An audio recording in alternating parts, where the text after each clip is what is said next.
my body's failing me. Like I'm not able to do this thing that I need for my well-being, especially in this moment that is more challenging. And so people are like, well, why? It's so like, why this?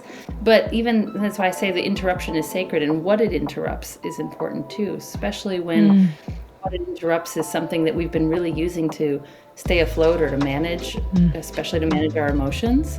Then often the body there's this wisdom that happens that, nope, you don't have that out right now. There's something here to face, there's something here to feel, there's something here to experience, because only through that encounter and that experience will you grow in the ways that you need to grow. Aidan Kinsella, welcome to the whole shebang. Thank you. It's glad to be here. I am so excited to have you here. So let's start by just giving the listeners a bit of context for your work, what it is that you do, and can you share the journey of how you got into this work? Absolutely. So the work I do it's a chiropractic technique that's called network spinal analysis, but it's really different than traditional chiropractic. And the focus is really on kind of where nervous system regulation, embodiment practice, consciousness, and authentic expression meet. And so because I'm a chiropractor, I'm working with people often at some point in their healing journey, whether that's, because they've got something that's arisen in their body, that's, a physical pain of some kind, or for many folks that end up getting referred to me, they're at some point in their healing journey that's not so simple as just a physical sensation. There's maybe something manifesting physically, but they're also growing and healing and trying to come to terms with their life experiences, maybe the trauma they've had, and who they are and who they're becoming and where they want to go. And so the work, even though it's this chiropractic technique, is really focused on navigating change in a way that helps you be more present and more connected to yourself and more authentic, more in your body, and then able to live a life that is really by your design and that is an expression of who you are. So it's chiropractic, but really different than what people think of when they think, oh, chiropractor. Yeah, I would say everything you just surprised. For one, I feel like I just ate the best meal of my life because my response is like, I don't know if that's going to come up in the recording. But yeah, because everything you're describing is embodied, obviously, and feels really nourishing and healing, and you're talking about the emotional body too, correct? I mean, absolutely. The work, yeah. Yeah. And really, when I'm talking about the body, for me, it's not separate from our physical experience, our emotional experience, the thoughts we think, our identity, our conditioning, our, social experiences, and our connection to spirit and to the divine. That all, we're in a body for this short, amazing, brief experience we have. And so it's the context through which we can experience everything in a way that helps to bring us into ourselves and into truth and to encounter magic and wonder all the time. So that's when I'm talking about the body, I'm not just talking about the meat sack, not just this thing we're moving around in, but really, what's home and what's true. Okay, so can we just chit chat? I mean, that's what we're here for. I don't know if this is just me. I'm curious to get your perspective on this, because I feel like as I've woken up in my body, or the themes that I'm seeing and the angle that I'm coming at it from, which, we talked a little bit on our Scotland trip about this. I'm just going to back up and share a snippet for the listeners who might not have heard this part of it, is that I've seen this theme that we have been in what I would call the masculine, or you can say sort of this left brain centric way of being or doing, I guess is probably more accurate, which is logical and framework and all of these things. And we've been shut off, I think, to some extent, or pushed into the shadows to a great extent, the other aspect, if you want to think yin yang, which is this feminine, what I would call the feminine, but creative, connected, more fluid, sensual part of our beings. And I think a big part of the root of that is, dating way back to 313 AD when religion came in, and nothing against any of that, but it disembodied us. It cut us, specifically, I think, women, off from our embodied experience. And it did the same thing to men. I'm going way on a tangent here, but I think you're with me. You're with me. Okay.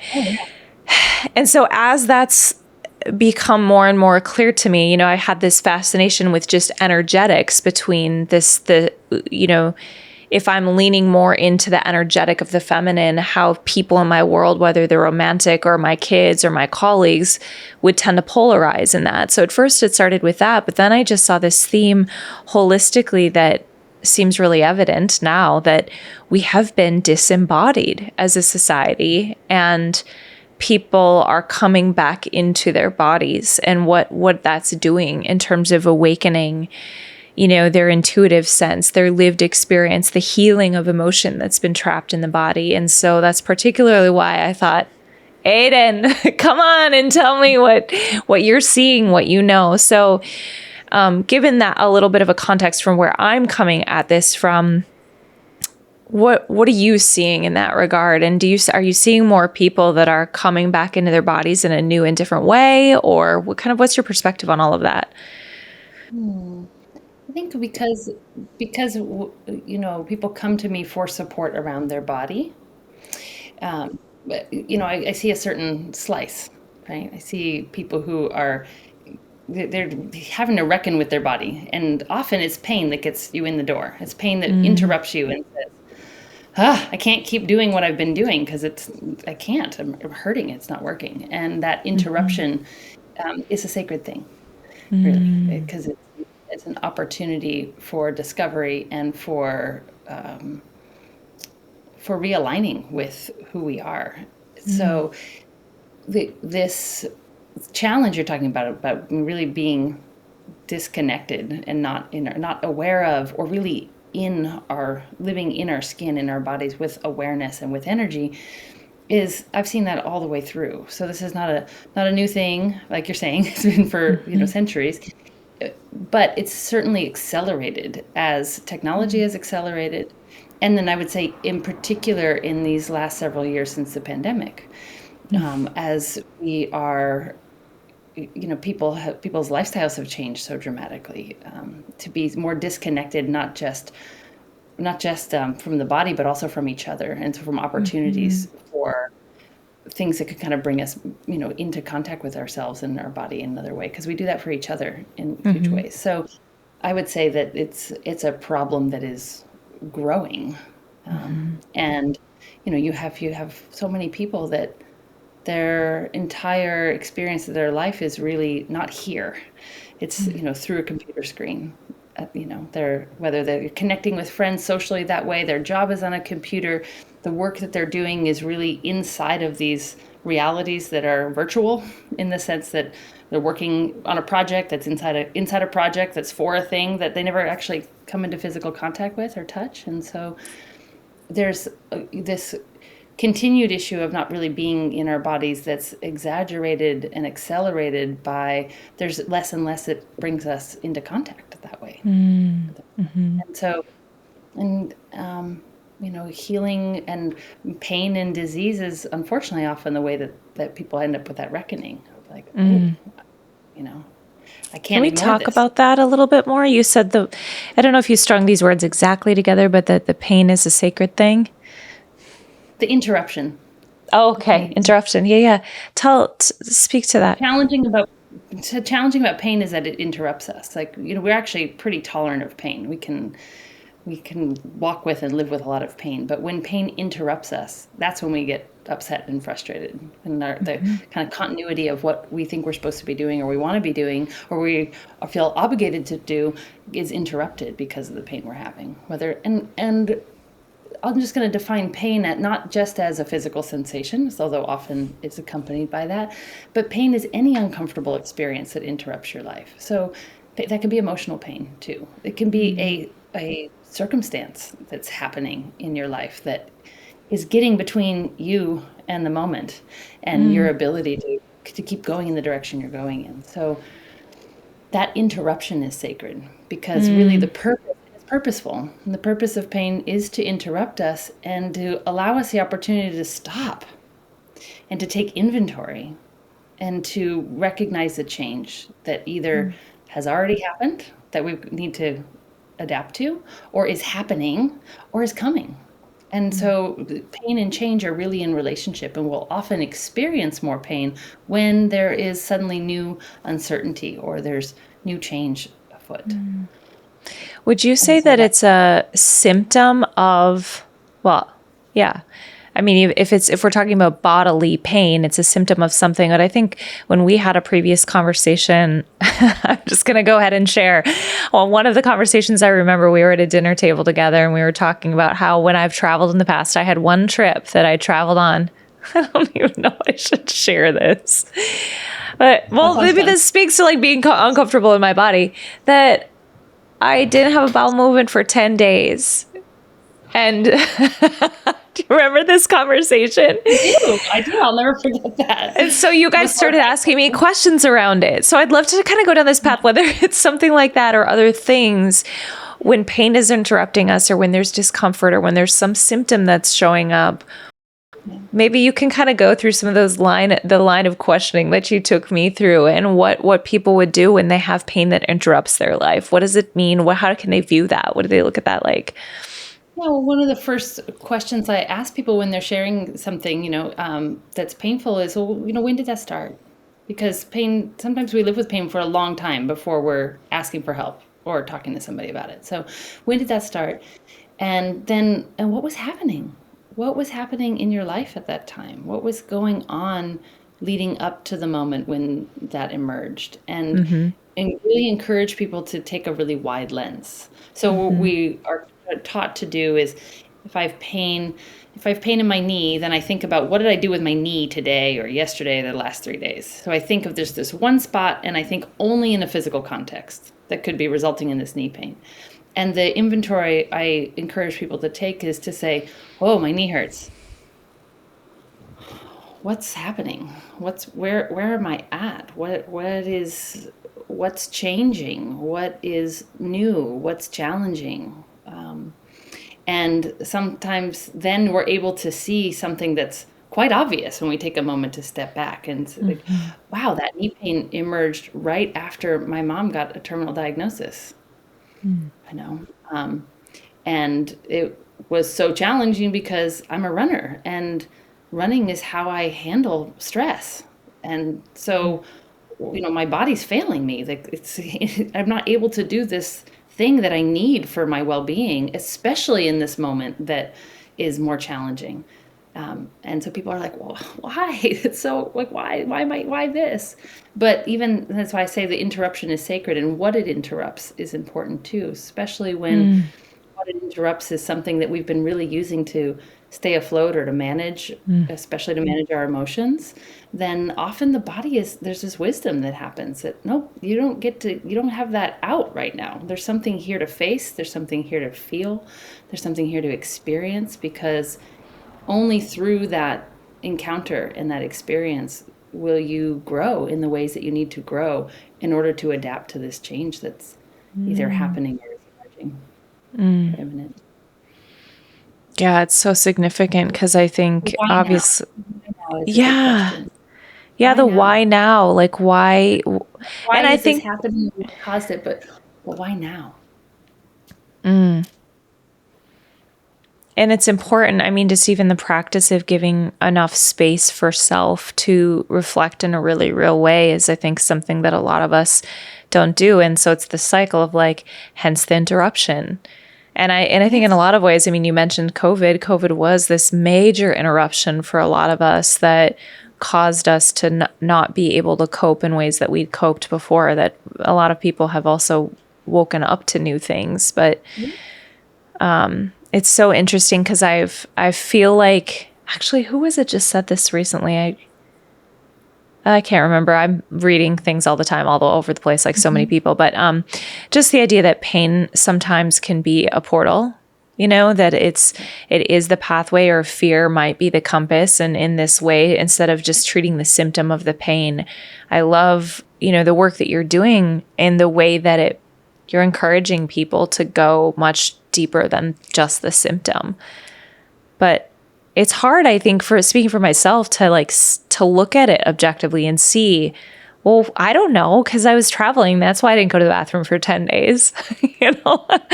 Like, how do I see how this is actually connected to what else is going on? But maybe if you could speak to that a little bit in terms of how the body, mind, spirit are connected. Well, and I think what you're speaking to too is, and this is where, the work I do is not, it's not a talk process, although certainly there's a conversation and there's encouragement for people to reflect and to inquire. But I work with the body and I work with the nervous system, and our capacity to self-reflect is really linked to how our nervous system is functioning. So when you go into a stress response, 70% of the blood supply to the frontal cortex of your brain drains. 70% of it gone out of the frontal cortex. Wow. And it goes to your heart and your lungs and your muscles so that you can react. And our lower brain centers come online. So it's our frontal cortex is the part of our brain that allows us to step back and to observe ourselves and to be curious and to ask questions and to recognize patterns and to change behavior.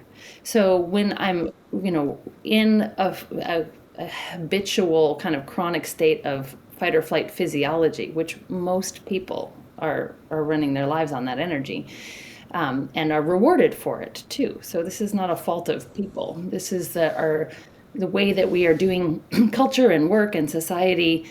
It functions better if people are able to do a lot and not feel a lot. And it's why we, have the health outcomes we have. In one of the wealthiest, most privileged countries in the world, we are one of the sickest. And it's because we kind of run our bodies into the ground.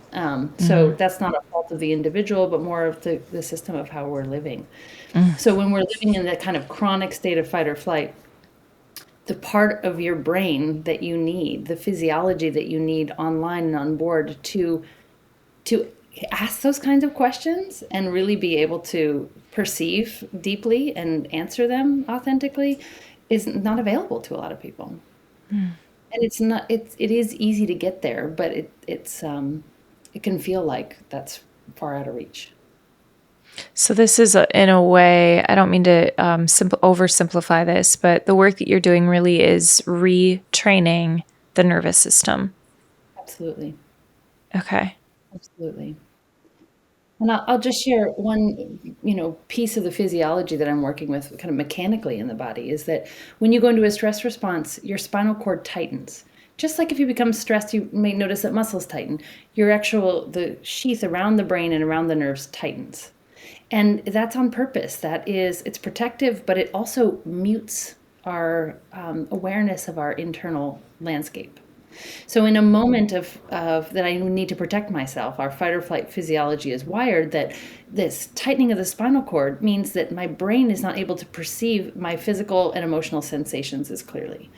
And I become hyper-focused and hyper-aware of my external environment, which is great if I need to run or fight for my life. But if I'm trying to what's going on with me? How am I feeling? What's really happening? What do I need right now? It's like, I can't feel that. It's either feel numb or it's distorted. It's kind of like holding a guitar string way down low on the fret and trying to strum it. It doesn't resonate. So when we have that tension in our neuroskeleton, we actually can't feel very easily or acutely or accurately.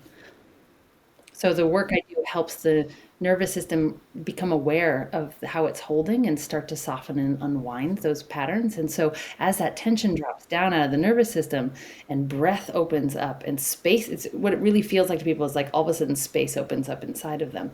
And then there's this flood of data from the body to the brain. But all of a sudden I can feel my body. And if I can feel my body, I'm much more aware of the state I'm in and how I'm feeling and how it is that I'm really responding to what's happening and what I need. And so I'm able to advocate for myself really differently. Ugh, I love all of this. I love all of this so much.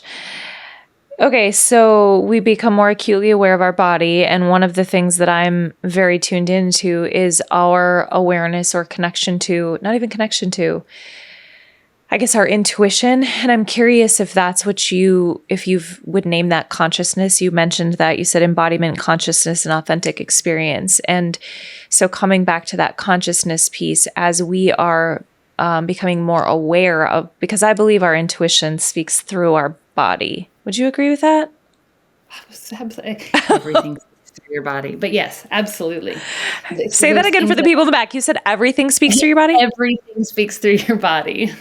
Everything speaks through your body. What do you mean? For somebody that's like not in their body. Okay, so for example, but your body's doing something when you're not in your body. What's it doing? So if I'm really in my head, what's happening in my body in that moment? It's probably tight, rigid, not breathing, not moving, not expressing. Yeah. That's still an embodiment. That's still an expression in the body. There's still a way of organizing that allows me to become really aware of my thoughts because I'm muting the sensations. So you may notice that when when you focus on something, you hold your breath. So, if I'm if I have to untie a knot, or if I have to really try to figure something out, we hold our breath. And we do that because we don't feel as much when we hold our breath. So it allows us to become really focused for a moment. That's a great short-term strategy, but to live that way has all kinds of consequences. Yeah. So it's all speaking through the body. That's my point, is that as you start to notice and observe how the body's expressing. And if I circle back to these the constructs of masculine and feminine in the context of how I'm working with those energetics in the body, you can think about our masculine is our ability to observe and to witness, to be aware, to be that kind of constant observer for ourselves. And the feminine is the expression. It's how is life moving through my body.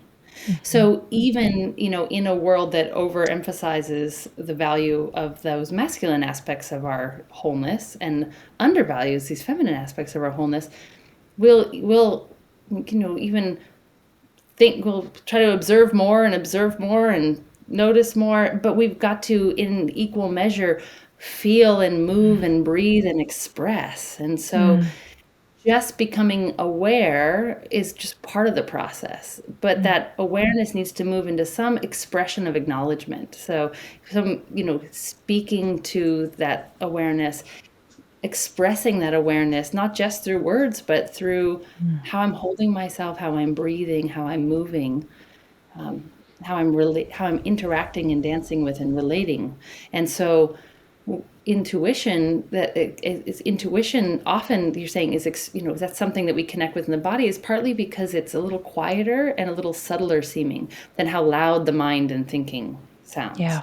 So when I'm in that embodiment, that means I'm not moving much and I'm maybe holding my breath so I can really focus on the mind and the thoughts, it's harder to hear the intuition. It's harder to notice it, and it's harder to follow it, to move with it, because often our intuition doesn't, I mean, sometimes, but it doesn't always come in a full download. It'll come in I've got to move that way. I'm not sure why. I've got to talk to that person. I'm going to drive this way today to work, and without having the full, complete understanding of why, just trusting that. And the more you can feel your body, the more you can pick up on those subtle tugs and clues to move in a direction, or to stop, or to go, or to soften, or to rise. So in that way, I think people talk about intuition as being this really body felt sense. Although I would say everything has its way of expressing the body. It's just as you start to notice the contrast and the difference.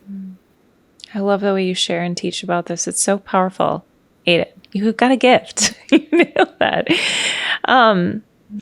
The intuition, I feel sort of at a loss for words sometimes too, in my attempts to explain why I think it's so important that we connect to our intuition, because to me, it's on a base level, there's sort of this, I'm going to say selfish in the most positive sense of the word. Like, if I want to live my best life and I can connect with my intuition, it is a superpower that is intelligent beyond anything my mind can comprehend. So if I can move and live and be through the world that way, that's great for me. And I have a belief that it is connected to the whole of the collective, to a greater sense of consciousness. And so we can't see the whole of the picture, but how powerful would it be if we were all living life that way?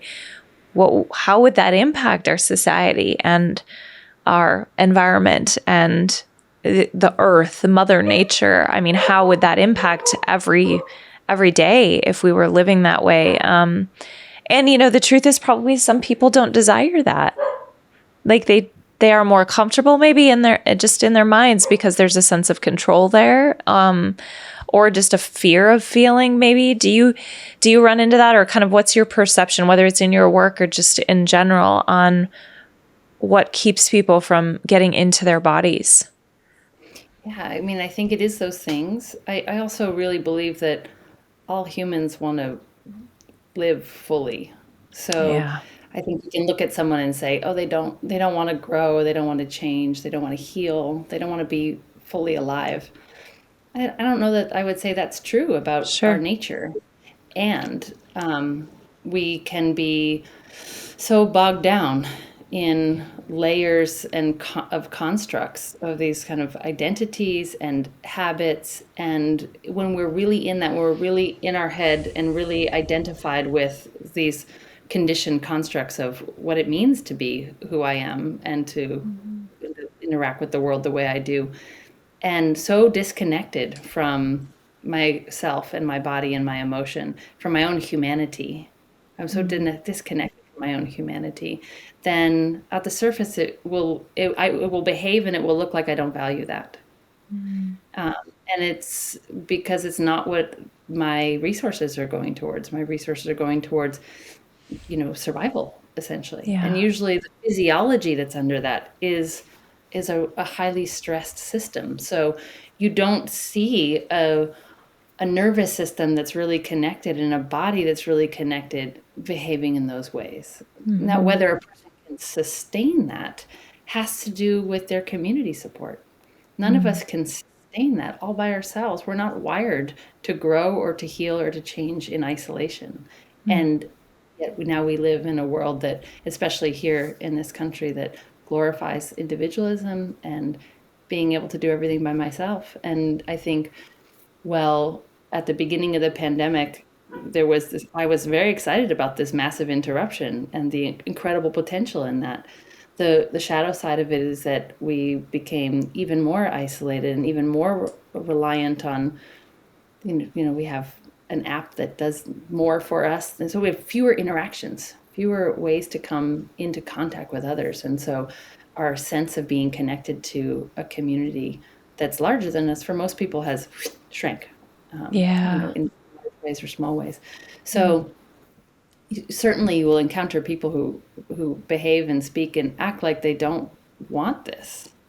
But I don't think that's really true about our nature. I think that's a symptom of Yeah. how we're living and the resources that are available, and to and even maybe an innate wisdom or instinct to not move in a direction of something I can't sustain, because that would be even painful. Wow, that's profound, Aidan. Oh, this is tangential. You mentioned something earlier that I'd love to come back to. And I jotted it down as quickly as I could, but I didn't get the full sentence. That our society or our systems function better if we're able to do a lot and not feel a lot. And this has been on my mind, but recently has just really come to the forefront. Well, not recently, in the last few years has come to the forefront to me, to just start looking at the way we work. And it's a beast, right? I mean, the whole thing is a beast. So I'd love to dive into that conversation with you. And honestly, I'm not even sure what the pointed question is, but if we can just talk about work in America, go. I had a client who, she was in grad school, and she was about 3 weeks into care, and she's like, I have a problem. She's like, my back pain is way better, but I have a problem that now I can't sit in class for more than about 20 or 30 minutes without getting up. And I was like, what's the problem? In the sense, and what she was speaking to is like, oh, now I'm a problem because I'm disruptive in the classroom. But she had permission to do that, but she would notice if I would sit for about 20 minutes, and then my body would be like, I can't sit anymore. I need to move. And so she had to go and stand in the back of the class. So, we're not designed to sit and to be on a computer all day, and even if you're not doing computer work, I'm using that example, but a lot of the work that we do, it is there's not a wide variety of movement and expression. There's not a lot of room for the more complex nuances of the expression of our humanity, and there's certainly not a culture that supports feeling your feelings and witnessing and connecting deeply around that. So I think that this isn't new in the United States. If you travel other countries, you get teased about how we work here. It's it's kind of deeply woven into the culture here, and yet it's again kind of back to this. If you look at our health outcomes, we have so many resources, and we are not well. We're not well physically, whether that's looking at heart disease and cancer and brain, central nervous system, things like Parkinson's and Alzheimer's and things like that. And we're also not well in our mental health. People aren't well here. And I think this has a lot to do with the ways in which we are out of balance with this kind of being productive in a way that's connected to our status and our employment. But it's also, and I think that's more talked about in a lot of ways, but it's also a factor of how it is that we are trying to operate as individuals, and we don't connect inside of family and inside of local communities the same way that we did even 50 and 100 years ago. We did really differently. So we have this tension, I think, between so many more options as an individual now, and especially as women, right? We have so many more choices we get to make, but at what cost, too? Yeah. You know. Yeah. Yeah. The working, I'm looking at the way we work from a lot of different angles, as I'm sure you are right now, or have been for however long. But from just a physical standpoint, even that example you gave, I wouldn't have thought of that. But when our bodies, if I connected the dots correctly, she's doing work with you. Her body's coming back online, and in her body, right? Is that right?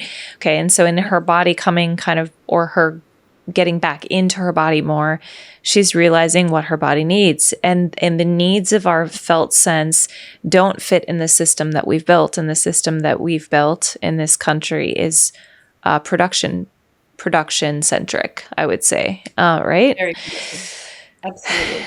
So then it's got me asking questions just from a curious, creative thought. Like, well, there's a lot of people, myself included, that have left that structure to create my own business, to do my own thing. And so I'm asking those questions going, just hypothetically, let's say I'm building a business. Well, what could that look like?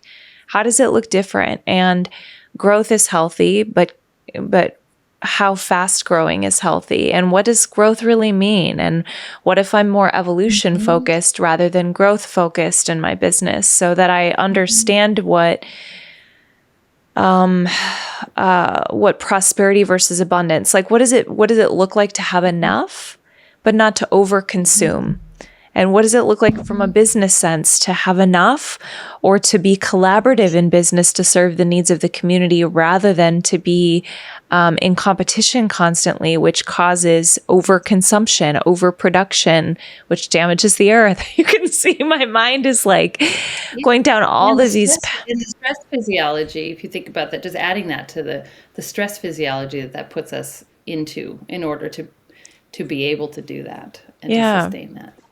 And so this is why, I feel like I'm really successful working with people, not when their pain gets better, not when, whatever they thought the outcome was going to be, but really when I know I've done my best work with somebody is when they start to use their body as a barometer. And so even like if I'm going to, build my own business, or if I have the opportunity and the privilege to design something and to move in that direction, which, only some of us have that. But if I do, then how is my body part of my board of advisors?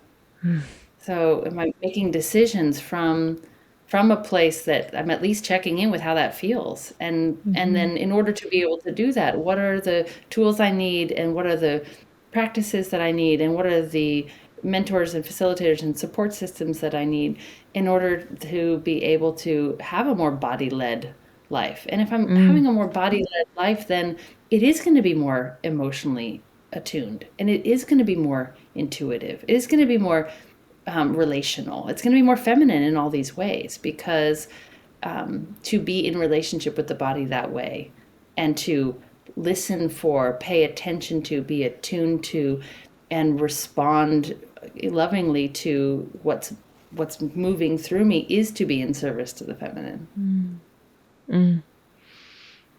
Are you okay? So hypothetically, you and I are teaching a class to people that want to they want to live a body-led life, and they're in a system that is not supportive of that. What could they do? What would we teach them? What would you say? Like how do you navigate that? I would have them all lay on the floor and breathe first Yeah. because it would just start right then, right there, and put their hands on their body in a place that's easy to breathe and go, wow, that's what connected feels like, and then find a place that's like, I can't really breathe here. And touch that and acknowledge it. Like, oh yeah, sometimes I get disconnected. And make a sound like, oh, that's what disconnected feels like. Oh, that's what connected feels like. There, already, just with that, just being able to identify and notice in my own body, I already have the roadmap for what feels connected and what feels disconnected.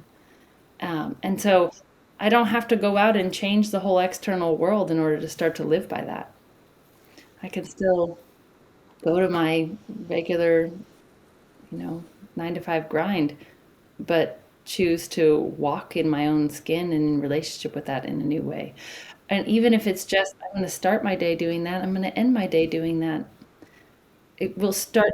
What happens is the change is emergent when we start to do that. So I think we tend to try to problem solve from this really heady place. We go, okay, here's the problem. I got to identify the solution. I've got to create the roadmap to get there, and then I got to execute it.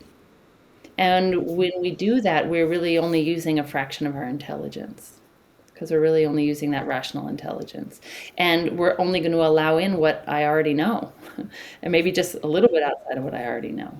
But when we choose to engage with our wider range of our intelligence, our body's intelligence, our emotional intelligence, our intuitive intelligence, our relational intelligence, our community intelligence, we start to really incorporate all of this, change will happen. It will emerge. But I might not have any idea what that looks like. But if I can learn how to follow what brings me more into alignment and what has more energy, there it things come together and grow in response to that. It's like if you put a plant in the sun and you give it water and you tend to it, it grows. Like all living things grow. We are growing all the time. So, and there's forces of breakdown too. But when we have something is breaking down, there's a loss of energy in that system when it's breaking down. And there's often something also emergent happening at the same time. And so, as we start to become aware of that process that is universal in all living things, we start to become aware of that process within ourselves and be guided by it, then we start to change is emergent. That Mm. starts to happen. I love the way you describe that. I mean, I've been rereading Women Who Run with Wolves, and just Hmm. reminded of the life, death, life, the myth in there of is it the skeleton woman? Anyhow, the life, death, life cycle, but the way you describe that change is emergent, and that it feels that how did you say that? The breakdown, when there's a breakdown? What was the phrase you used? When there's a breakdown, is it shows that there's a loss of energy in a system, and when something's breaking down, something's building up also. So sometimes we're so paying attention to what's falling apart that again, when if our nervous system is more stressed and we can really using that part of our brain and we can only focus on one thing at a time, it can be hard to become aware of that. Well, if this is ending, what's beginning? Ugh. And if this is collapsing, then what's emerging? And if oh no, this thing that I so identify with is going away, well then who am I becoming? Mm. and to be able to be in that uncertainty. That's uncomfortable for us. We're wired as human beings. Our most basic human need is for certainty. And it doesn't matter how much you grow. You never stop having that need for certainty.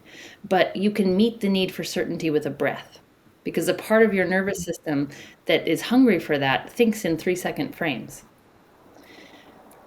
So if I'm running my whole life on that need to be certain of how things are going to go and have things be predictable and feel the same things and think the same things and experience the same things, it takes an immense amount of energy to control myself and to control my life and to control my environment that way.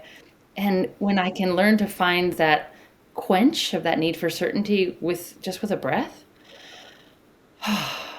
then there's a huge liberation of energy. So I suddenly have all that energy I was using to control everything available to me to take a step into the unknown, to maybe be with the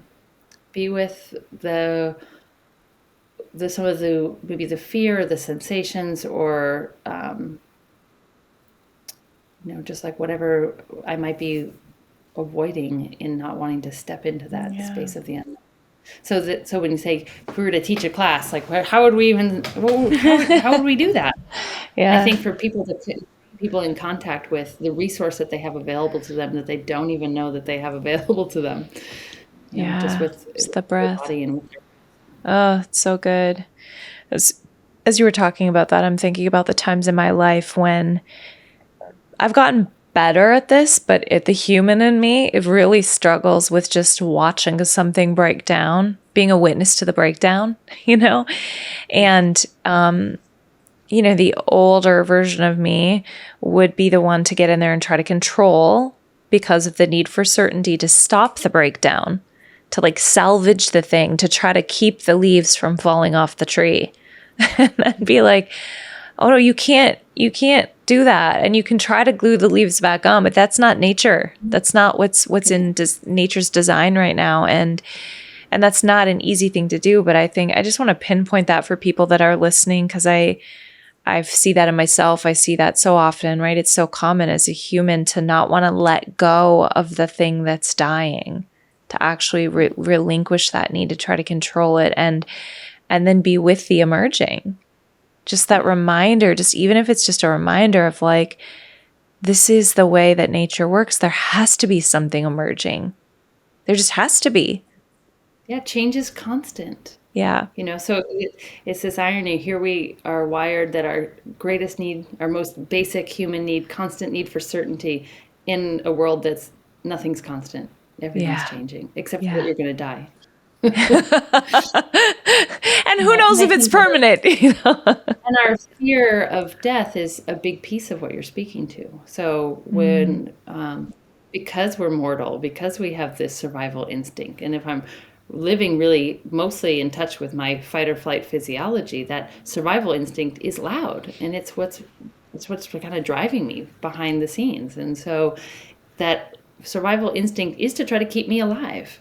So with that is fear. And with that is fear of the unknown and fear of death. And so even if I can just take a breath and acknowledge that sometimes I'm afraid and soften a little bit in the face of that, then all of a sudden lots more opens up. Yeah. So it's exponential. If I take, one moment to be with that fear, then I get a huge up-leveling in my bandwidth of what I can process in the next moment.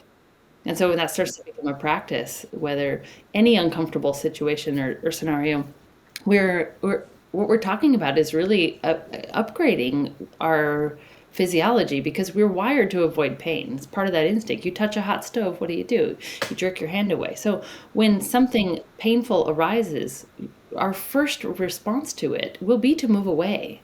And that's not wrong, and it's supposed to be that way. We're just not supposed to stop there.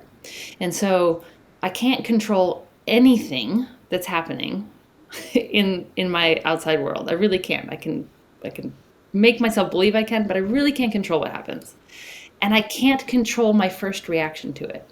So even I think that some people move in their journey of becoming more aware of themselves, they can recognize like, oh my God, I'm trying to control everything. So I'm going to stop trying to control everything, and I'm going to just try to stop being so afraid of not being in control. And so then they go to work at trying to control what they feel. But you can't control what you feel first either. So important. Yeah. So important. So you can't control what's happening, and you can't control your first response. So we've got to have grace with what's happening, and we've got to have grace with what comes up in us in response. And if I can stay with myself long enough to notice that, to go, oh, the plans changed for the meeting today, and my first reaction is I'm furious. I'm so angry about it. And if I can just stay with myself long enough to notice that, I can be informed by it. There's something to learn about myself. There's something that I value that I'm trying to protect. And so I can discover that. And then I can choose how I'm going to respond. I can choose how I'm going to respond even first to that emotional reaction within myself. Am I going to yell at somebody or go for a run to try to get rid of it? Or am I going to, put on some music and dance with it and breathe with it and be enlivened by it? That's good. I love that. I would like to take a little bit of a left turn if you're comfortable with this. Absolutely.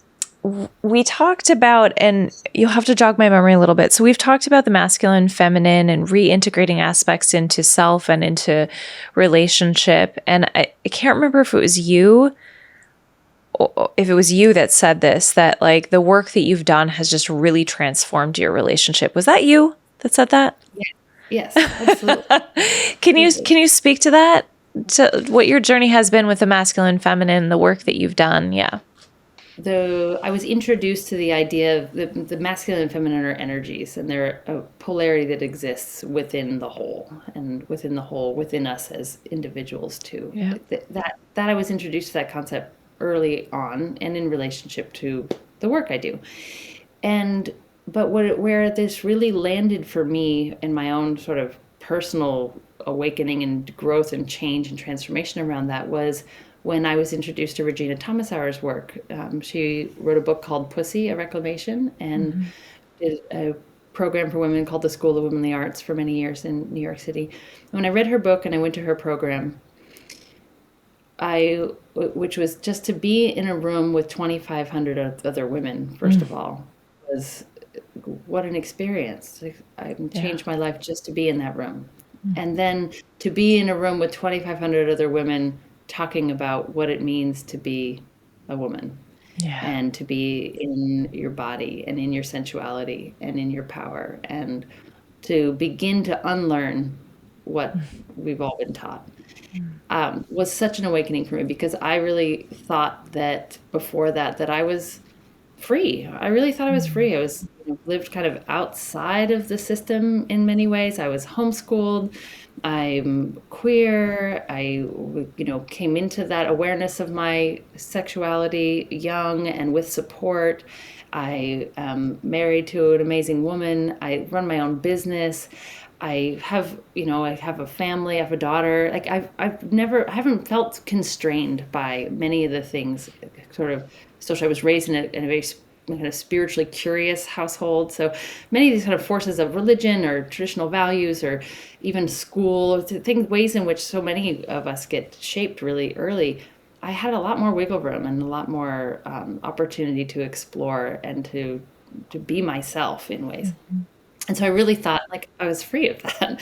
And being in that program really made me confront all the ways in which I still had deeply internalized this undervaluing of the aspects of my humanity that the world and society, the patriarchal system deems feminine. So, even working with people around their embodiment and around their healing, just the ways in which I was in relationship to my own body and to my own sensuality and to my the ways in which my ego has, and my success was the way I've navigated challenges and traumas from my own life was like, wow, I'm still doing these things that are, more individual and focused on my handling things by myself and not being vulnerable and,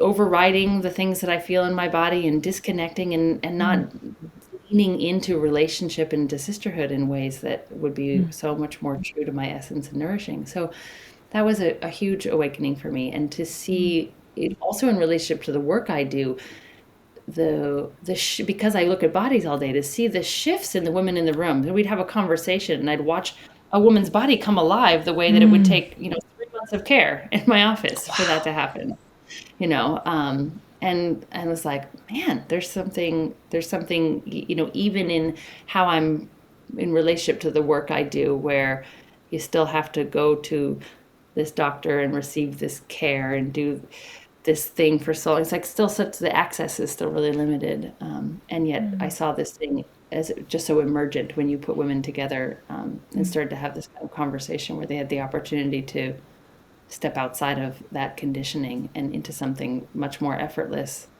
and energizing. I saw the kind of changes in their bodies that I was Wow. trying to help people find through healing work, and it really shook up my life, and it shook up my relationship to my work and to my mentor in the work, and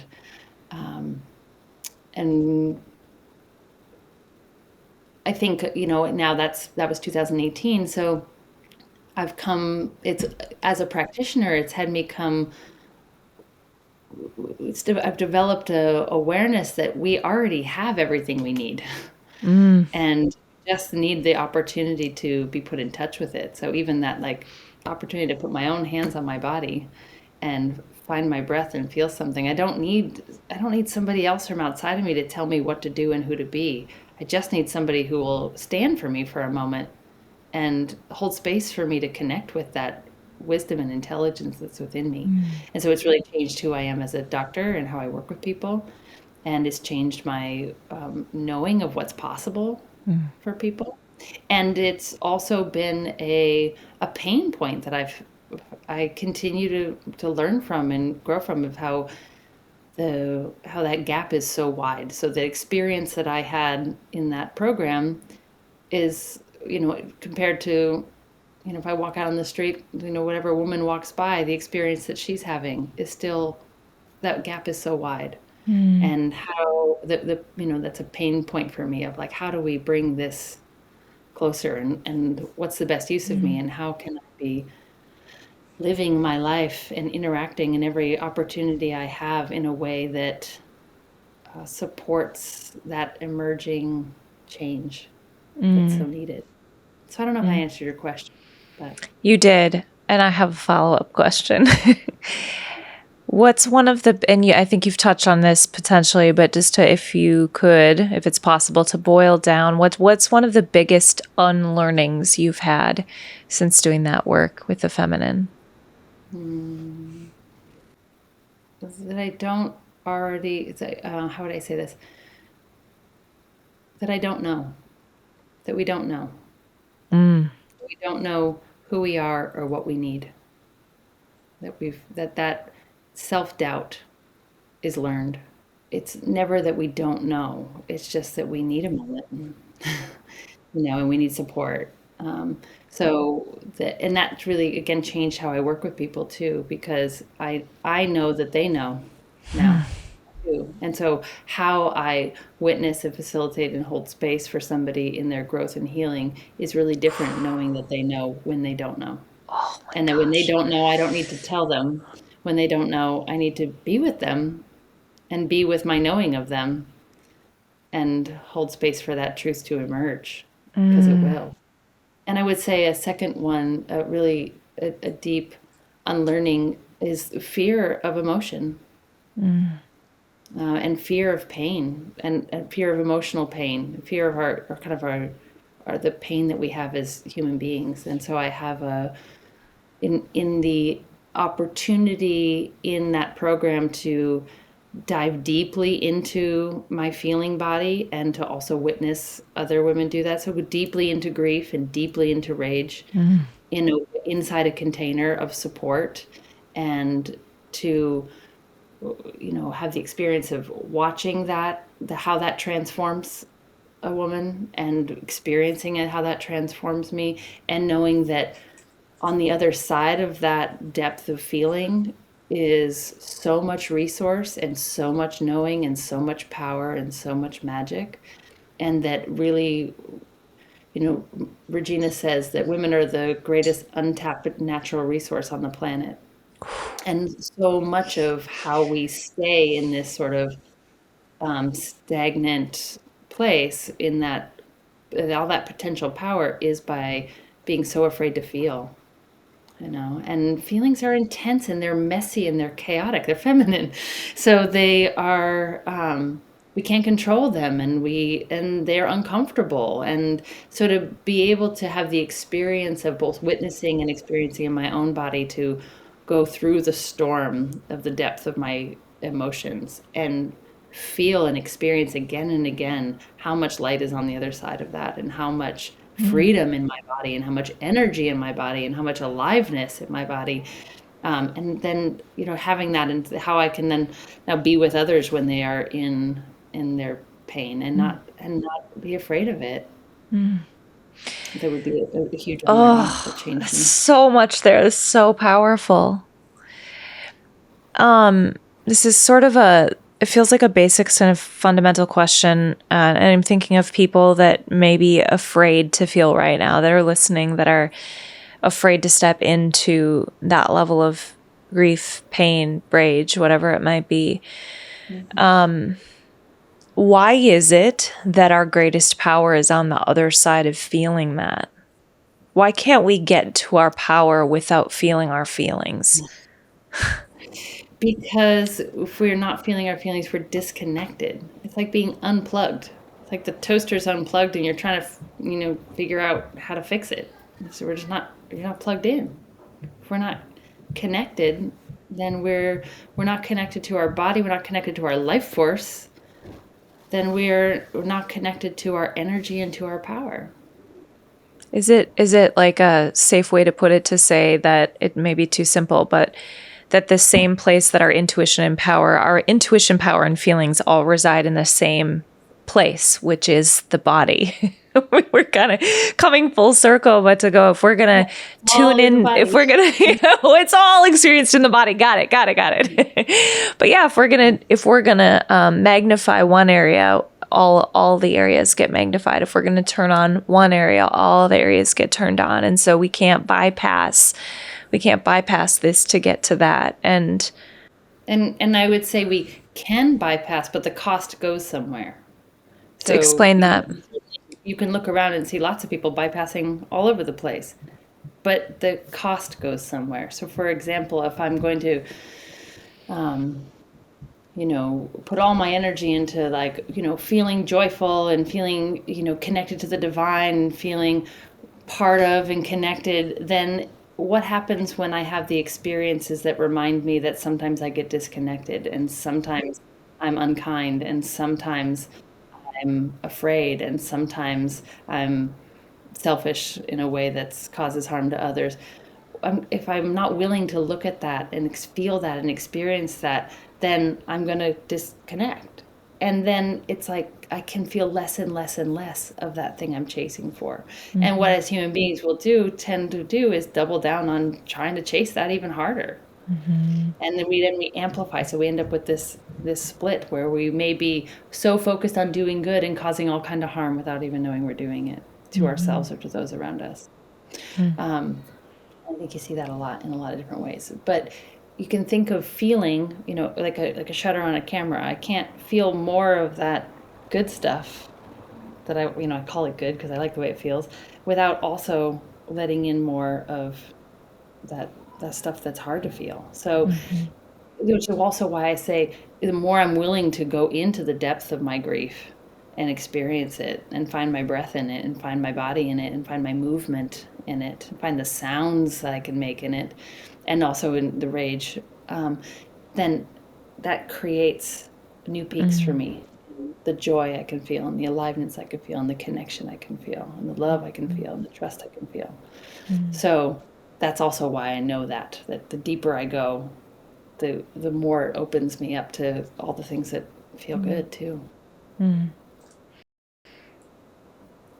So good. To the women women that are experiencing that gap that you talked about, the gap between, well, maybe let's define that. What is the gap between what and what? I mean, I think you can talk about the gap really generally as between what is and what you know is possible. Yeah. What do you say So to her? what's here and what could be.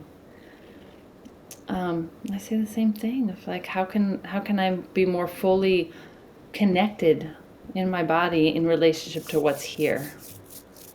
So can I be aware of it? Can I acknowledge it? Can I breathe with it? Can I be aware of and acknowledge what I feel in the face of it? Can I be with that and breathe with that? Can I share that, with somebody who can listen? Because the more I can really be with this, then I'm fully here. I'm more likely to be able to create something. But if I'm trying to move away from what is, then I only have parts of me available to move towards something else. And also, so there's being, more really fully with what is, aware of it, acknowledge it, allowing it, expressing it, accepting it. And then also spending that same kind of intentional time with what could be. So if there's this thing that I dream about or that I desire or that I long for, so, what I desire has such incredible potential. If I can be aware of that and I can acknowledge that and I can feel what I feel in response, I can feel what my body does with that and I can share it and I can talk about it. I can come into relationship with this in reality. I bring it closer. So when we can do both, I can really be fully with what is and with what could be, just by I become a conduit actually for what brings these seeming disparate realities into relationship, because they are in relationship through me. And it is a way we get to use the vessel of who we are and our body to create. We're the most creative species on the planet. We have this incredible capacity to create, but it really requires to be fully present and fully in my aware part of my brain, as well as fully alive in my body. And I would say that although that this gap that I see in the world, and I see the cost of it and the pain of it, and it's a practice for me to be with it. But every day of my life is about trying to bridge that, and not in a way that I think it's a problem I'm ever going to solve, but it's the tension that brings feels connected to my purpose and brings me to life and quenches something in me when I move, when every little bit that I do it, and activates a hunger to get up again every day. Thank you, Aidan. Thank you for your work. Thank you for sharing the way you do. I mean, and just being your beingness and your presence. I mean, on our trip in Scotland and just here today is a conduit, in my opinion, just for healing. Well, obviously, it's what you're doing. You literally are. That's literally what you're doing. It's such a gift. Yeah, thank you for that. And thank you for your time today. Yeah, such a pleasure. Yeah. So you're in California, so people can come see you if they're there, yes? Yeah, if somebody's I'm in San Francisco, so if you're in San Francisco or the Bay Area, absolutely, you can come see me. And if people are interested in the work that I do, it's called network spinal analysis. People can reach out to me to be connected with somebody in your area. There's people who do what I do all over the world. So there might be somebody local to where you are. And my website is vervewellnessstudio.com. And if you go to the website, there's a link to book a call. So anybody who has a question or would like to be connected with a practitioner in their area or is curious about coming to see me in person, they go on the website and book a call. It's free, and you have a chance to answer your questions or connect you to resources. Wonderful. And you're like the best of the best. You really are. I can't recommend you enough to people. So I'll put all of that in the show notes so people can get a hold of you there. Thank you again, Aidan. This is a pleasure. Thank you, Jennifer.